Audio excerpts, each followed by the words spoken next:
Hello everyone, welcome back to Nihas cooking ಚಾನಲ್ಗೆ ಸ್ವಾಗತ. ಇವತ್ತಿನ ರೆಸಿಪಿಯಲ್ಲಿ ಬಾಳೆಹಣ್ಣಿನ ಲಡ್ಡು ಮಾಡೋಣ ಅಂದ್ಕೊಂಡಿದ್ದೀನಿ. ಬಾಳೆಹಣ್ಣು ಹಬ್ಬಗಳಲ್ಲಿ ಜಾಸ್ತಿ ಉಳಿದ್ಬಿಟ್ಟಿರುತ್ತೆ. ಅದು ಸ್ವಲ್ಪ ಹಣ್ಣಾಗಿರುವಂಥ ಬಾಳೆಹಣ್ಣು ತೊಗೊಂಡು ಈಗ ರೆಸಿಪಿ ಮಾಡೋಣ ಬನ್ನಿ. ಫಸ್ಟು ಒಂದು 9ರಿಂದ 10 ಬಾಳೆಹಣ್ಣ ನಾನು ಏಲಕ್ಕಿ ಬಾಳೆ ತೊಗೊಂಡಿದ್ದೀನಿ. ಬೇಕಿದ್ದರೆ ಚುಕ್ಕಿ ಬಾಳೆ ತೊಗೋಬೋದು. ಅದಕ್ಕೆ 1 ಕಪ್ ಆಗುವಷ್ಟು ಬೆಲ್ಲ, ಹಾಗೆ ಇದು ಪುಡಿ ಆಗಿರುವಂಥ ಕೊಬ್ಬರಿ ತುರಿ, ಹಾಗೆ ಸ್ವಲ್ಪ ಏಲಕ್ಕಿ ಪುಡಿ ತೊಗೊಂಡಿದ್ದೀನಿ. ಬನ್ನಿ ಫ್ರೆಂಡ್ಸ್, ಹೇಗೆ ಮಾಡೋದು ಅಂತ ನೋಡೋಣ. ಈಗ ಬಾಳೆಹಣ್ಣಿನ ಸಿಪ್ಪೆ ಎಲ್ಲನೂ ತೆಗೆದು ಒಂದು ಪ್ಲೇಟಿಗೆ ಹಾಕ್ಕೊಳ್ಳೋಣ. ಅದನ್ನೆಲ್ಲ ಚಿಕ್ಕದಾಗಿ ಸ್ಮ್ಯಾಶ್ ಮಾಡ್ಕೊಳ್ಳೋಣ. ಚೆನ್ನಾಗಿ ಸ್ಮ್ಯಾಶ್ ಆಗಬೇಕು ಫ್ರೆಂಡ್ಸ್. ನೋಡಿ, ಈ ರೀತಿ ಸ್ಮ್ಯಾಶ್ ಆಗಬೇಕು. ಒಂದು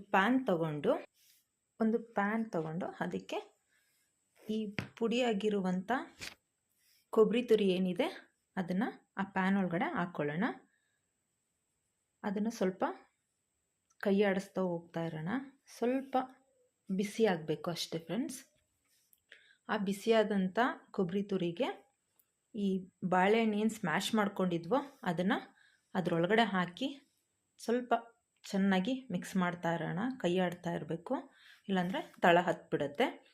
ಅದು ಮಿಕ್ಸ್ ಆಗ್ತಾ ಇದ್ದಂಗೆ ಈಗ ಒಂದು 3/4 ಕಪ್ಪಷ್ಟು ಬೆಲ್ಲ ತೊಗೊಳ್ಳೋಣ. ನಾನು 1 ಕಪ್ ತೊಗೊಂಡ್ಬಿಟ್ಟಿದ್ದೆ, ಸ್ವಲ್ಪ ಜಾಸ್ತಿ ಸ್ವೀಟ್ ಆಗುತ್ತೆ. 3/4 ಕಪ್ಪಷ್ಟು ಬೆಲ್ಲ ತೊಗೊಳ್ಳೋಣ.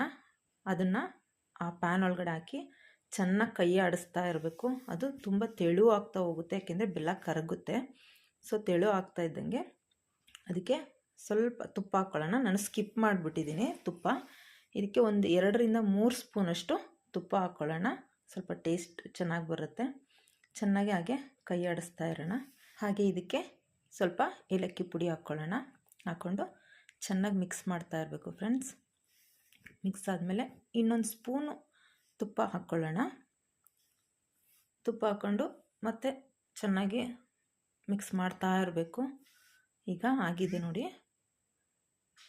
ಇದನ್ನು ಒಂದು ಪ್ಲೇಟಿಗೆ ಹಾಕ್ಕೊಳ್ಳೋಣ. ಇದಕ್ಕೆ ಸ್ವಲ್ಪ ತುಪ್ಪ ಕೈಗೆ ಸ್ವಲ್ಪ ಸವರ್ಕೊಳ್ಳೋಣ, ಯಾಕೆಂದರೆ ಕೈಗೆಲ್ಲ ಅಂಟ್ಕೊಳ್ಳುತ್ತೆ.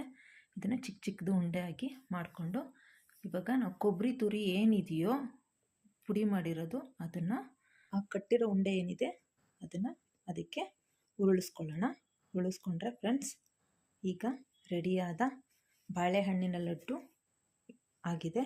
ಇದನ್ನು ಒಂದು ಅರ್ಧ ಗಂಟೆ ಫ್ರಿಜ್ಜಲ್ಲಿ ಇಟ್ಕೊಳ್ಳೋಣ. ಫ್ರಿಜ್ಜಲ್ಲಿಟ್ಟರೆ ಸ್ವಲ್ಪ ಗಟ್ಟಿಯಾಗುತ್ತೆ, ಚೆನ್ನಾಗಿರುತ್ತೆ ಫ್ರೆಂಡ್ಸ್. ಅದನ್ನು ತೆಗಿತಾ ಇದ್ದೀನಿ ಈಗ. ನೋಡಿ ಫ್ರೆಂಡ್ಸ್, ಹೇಗಾಗಿದೆ ಅಂತ ಮತ್ತೊಮ್ಮೆ ತೋರಿಸ್ತೀನಿ. ಪ್ಲೀಸ್ ಫ್ರೆಂಡ್ಸ್, ನನ್ನ ಚಾನಲ್ನ ಸಬ್ಸ್ಕ್ರೈಬ್ ಮಾಡ್ಕೊಳ್ಳಿ, ಹಾಗೆ ಲೈಕ್ ಮಾಡಿ, ಶೇರ್ ಮಾಡೋದನ್ನು ಮರಿಬೇಡಿ. Thank you friends.